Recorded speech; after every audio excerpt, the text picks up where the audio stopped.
All right, so for the opener, we're just reviewing what we did yesterday and some of the language I want us thinking about here.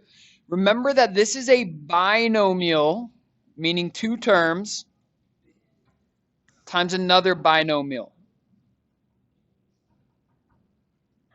Okay, or two terms times another expression with two terms.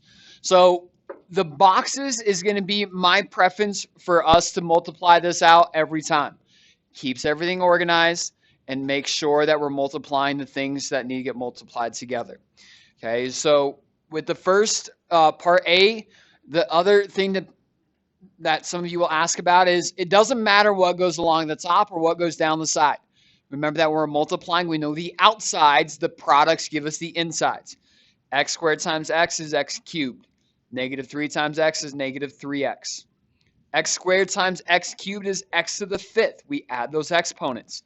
Then x cubed times negative 3 is negative 3x cubed. So now we need to combine any like terms. And remember that when we combine like terms, it does not change the exponent. We're literally just counting. So I'm like, x to the fifth. Are there any other in here? No. So I'm just going to write x to the fifth.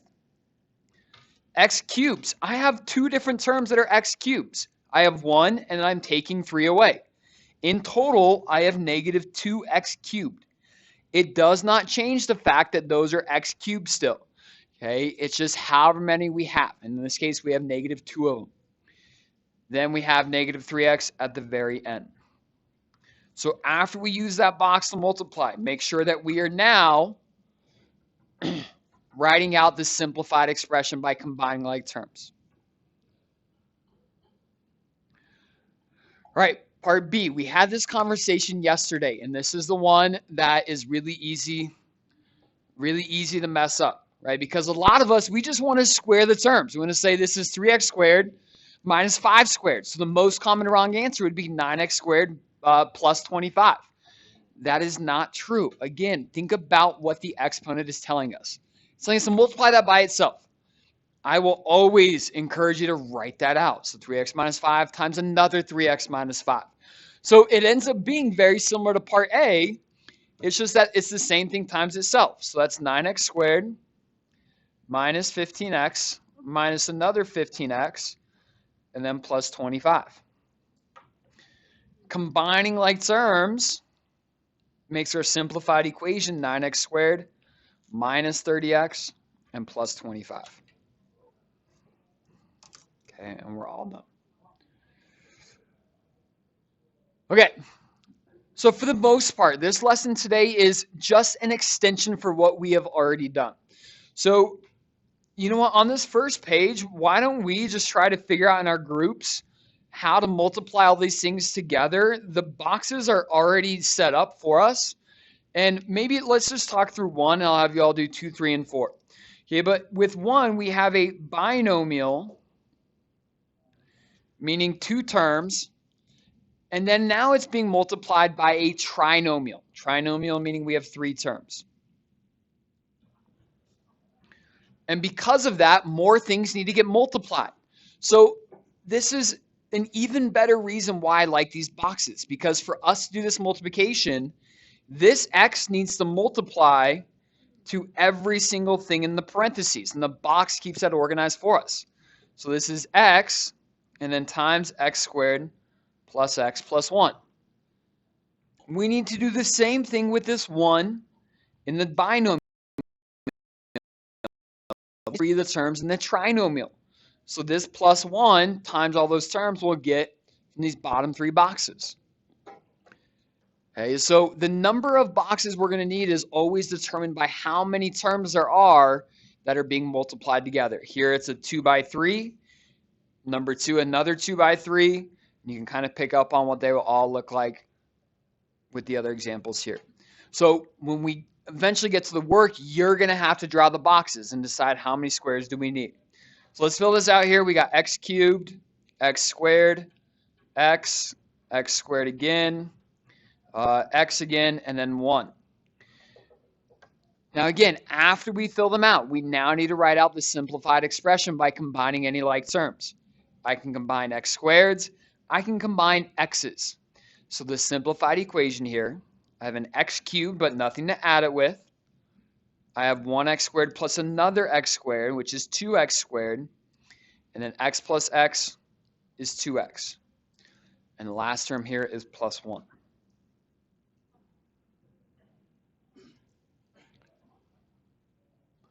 So really the exact same as yesterday, just a few more things that need to be multiplied. All right, so I know some of you already done so, but why don't we take like 3 to 4 minutes to multiply 2, 3, and 4. If you were already done with 2, 3, and 4, find somebody in your group, maybe just partner up this time and check your work. Do you all have the same thing, specifically with how you're writing that simplified expression? We'll check them all on the back. All right, for everyone watching the video, you can check your work here for 2. The 2x minus 1 needs to go on the side just based on how that box is built already. And then the trinomial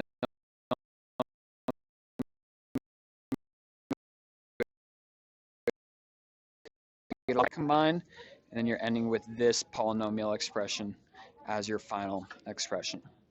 3, same idea. The 2x squared plus 1 needs to go along the side just based on how this box was built.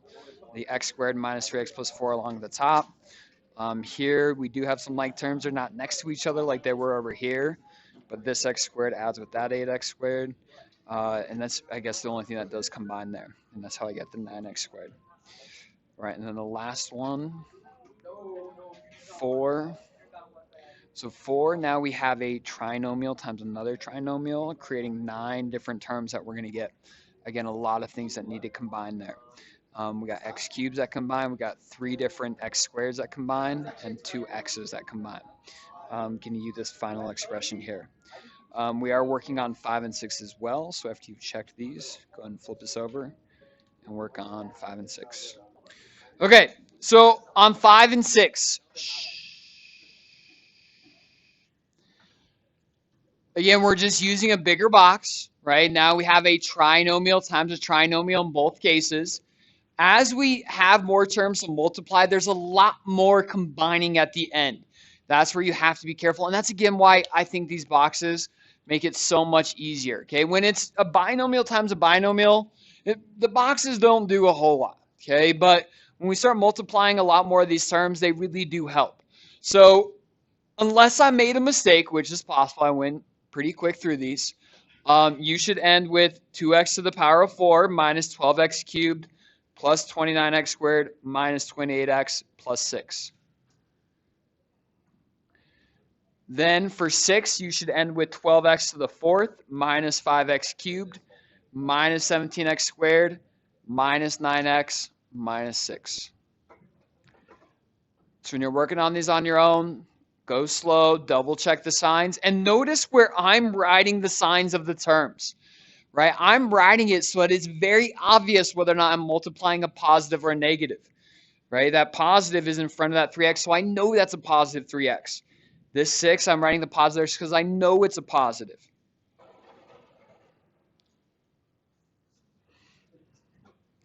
Okay, so be very intentional with what you want the signs to be, whether positive or negative. Okay. At least for those of you that have this done, is anyone seeing, again, I might have made a mistake. Is anybody seeing something incorrect up there? I don't think so. I think we're all good. All right. Okay, so the reason I had us wait until we get to 7 and 8, because in all the problems up to now, we've had 2 expressions that are being multiplied, right? It's a trinomial times a trinomial, or one expression times another expression. So really, we're multiplying 2 expressions together. When we get to 7 and 8, where we start cubing these terms, well, now we're multiplying 3 different expressions. And so it's not the same. There's not just one box that is going to get this done. Okay, so here's how we're going to have to do the rest of these. It actually is a multiplication kind of step to do that. And I'll explain why here in just a second. So x minus 3 cubed. That means x minus 3 times itself 3 times. Again, I want us writing that out. So x minus 3 times x minus 3 times another x minus 3. And here's the really important thing of how we do this multiplication. Let's pretend that we have numbers. We have three numbers that are being multiplied. 3 times 4 times 5. The correct way to multiply these is we do two of them together. So 3 times 4, that's 12. And then take that product and multiply it by 5. 12 times 5 gets me to 60. Okay, so 3 times 4 times 5 is 60.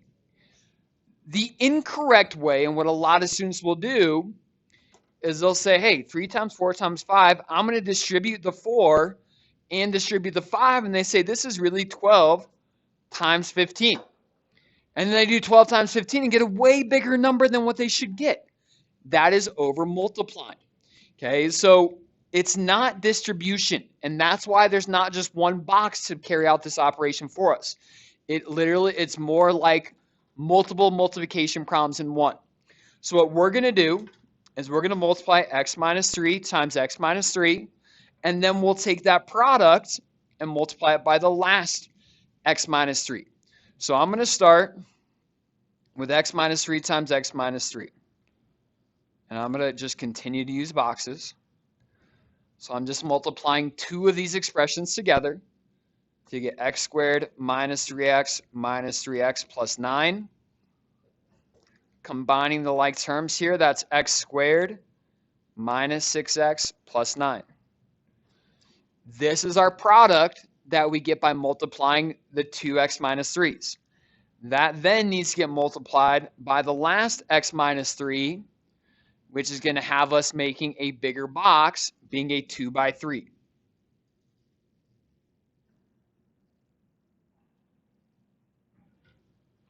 So x minus 3, x squared minus 6x plus 9. X squared times x is x cubed. Negative 6x times x is negative 6x squared. And 9x, negative 3x squared, 18x, and negative 27. And combining like terms, I get x cubed minus 9x squared plus 27x minus 27.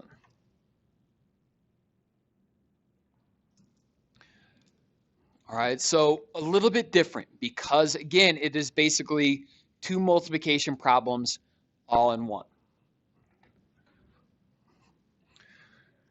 So let's do this. Why don't we do 8 and 9? We can skip 10.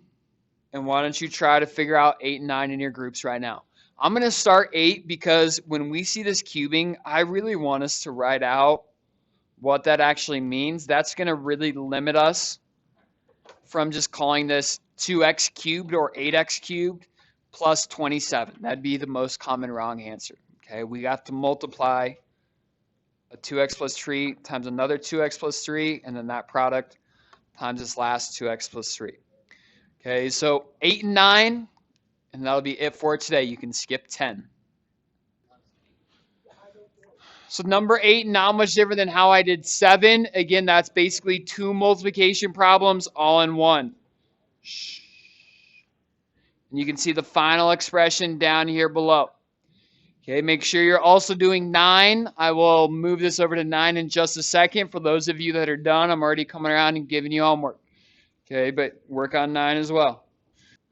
What I really like to see and kind of to help our brains kind of brainstorm how we go through this is you need to multiply two of the terms together, okay, or two of the expressions. Now, the first two you choose doesn't matter. Okay, you can do x times x minus 3. That's what I did. And I just distributed. I could also have taken this x and multiplied it to the x plus 2. Really, the first thing that needed to happen is multiply two of these expressions together. Then I take that product and multiply it by the last expression. Okay, now what a lot of you will be tempted to do is take this x and you multiply it to everything in all the parentheses. That's the case of over multiplying. That's the same thing as you doing, if I have 3 times 4 times 5, you're doing 3 times 4 and 3 times 5. Okay, we don't want to over multiply. So using these kind of arrows can really help you brainstorm this out. All right.